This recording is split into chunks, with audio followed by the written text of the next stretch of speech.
Assalamualaikum warahmatullahi wabarakatuh. Alhamdulillah kita bisa bertemu kembali dalam pembelajaran filsafat ini. Kami dari kelompok pertama yang beranggotakan Mina Andini, Wapal Fauzia, dan Jakiyah. Sekarang kami akan menjelaskan tentang perkembangan dan klasifikasi ilmu pengetahuan. Nah, teman-teman, jangan lupa menyimak video ini dengan baik. Terima kasih. Assalamualaikum warahmatullahi wabarakatuh. Saya Zakiyah Nur Amalia akan menjelaskan pembahasan pertama, yaitu tentang zaman Yunani. Nah, zaman Yunani ada dua. Yang pertama ada zaman Yunani, zaman pra-Yunani kuno, dan yang kedua ada zaman Yunani kuno. Zaman pra-Yunani kuno ditandai oleh kemampuan. Pertama, know-how. Maksud know-how itu jadi dalam kehidupan sehari-hari didasarkan pada pengalaman yang kita dapatkan. Nah, pengetahuan yang berdasarkan pengalaman itu diterima sebagai fakta dengan sikap receptive mind. Keterangan masih dihubungkan dengan kekuatan magic. Jadi masih ada hal-hal gaibiyah, hal-hal yang berbau kekuatan magic seperti itu pada zaman Yunani. Terus yang ketiga, kemampuan menemukan abjad pada zaman Yunani itu, dan sistem bilangan alam sudah menampakkan perkembangan pemikiran manusia ke tingkat abstraksi. Jadi udah zaman dulu abjad dan sistem bilangan ditemukan pada zaman Yunani. Yang keempat, kemampuan menulis, berhitung, menyusun kalender yang didasarkan atas sintesa terhadap hasil abstraksi yang dilakukan. Jadi zaman Yunani kuno itu mampu menulis, berhitung, menyusun kalender. Jadi dari zaman dulu udah ada sistem-sistem begitu. Terus yang terakhir, kemampuan meramalkan suatu peristiwa atas dasar peristiwa-peristiwa sebelumnya yang pernah terjadi. Zaman pra-Yunani kuno masih mempercayai tentang peramalan-peramalan suatu peristiwa. Yang kedua ada zaman Yunani kuno. Tadi kan zaman pra-Yunani kuno, yang kedua sekarang ada zaman Yunani kuno. Nah, di zaman Yunani kuno dipandang sebagai zaman keemasan filsafat karena pada masa ini orang memiliki kebebasan untuk mengungkapkan ide-ide atau pendapatnya.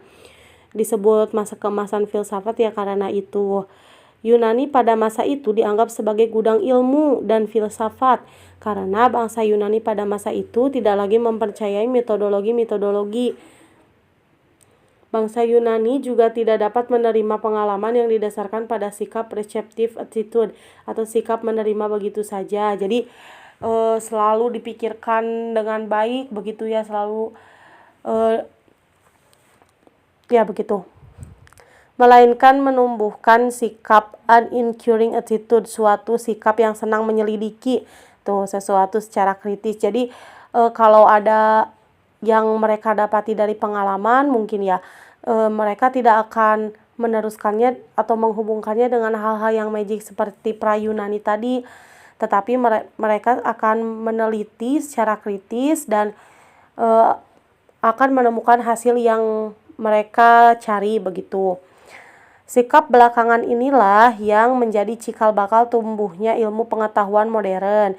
Sikap kritis inilah yang menjadikan bangsa Yunani tampil sebagai ahli-ahli pikir terkenal sepanjang masa. Beberapa filsuf pada masa Yunani antara lain Thales, Pythagoras, Socrates, Plato, Aristoteles.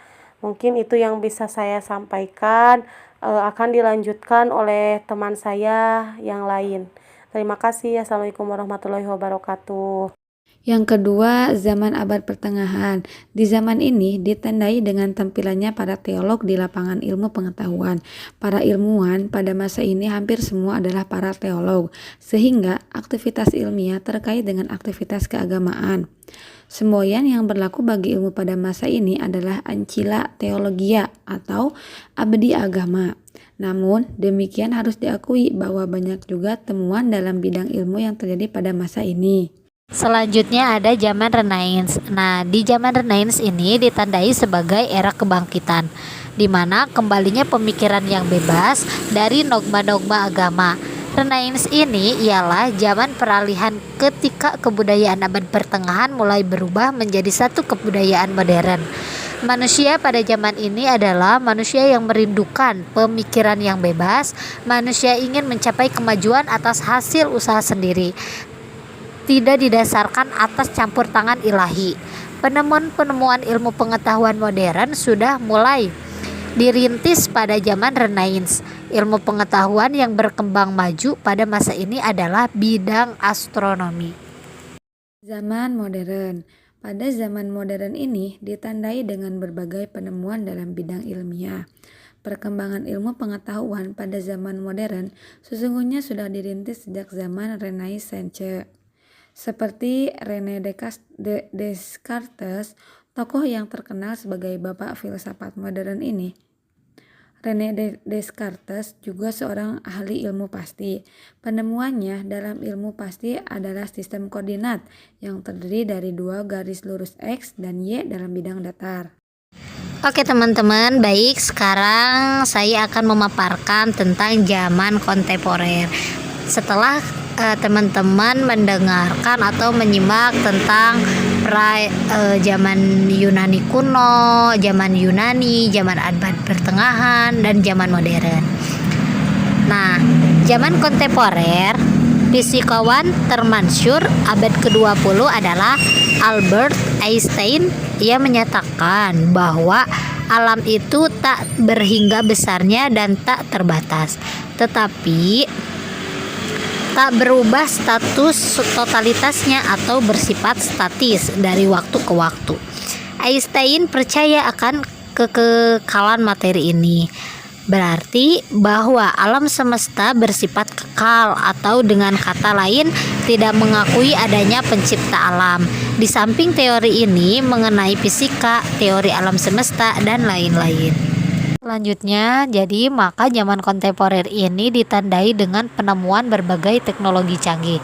Nah, teknologi komunikasi dan informasi termasuk salah satu yang mengalami kemajuan yang sangat pesat, mulai dari penemuan komputer, berbagai satelit komunikasi, internet, dan lain sebagainya.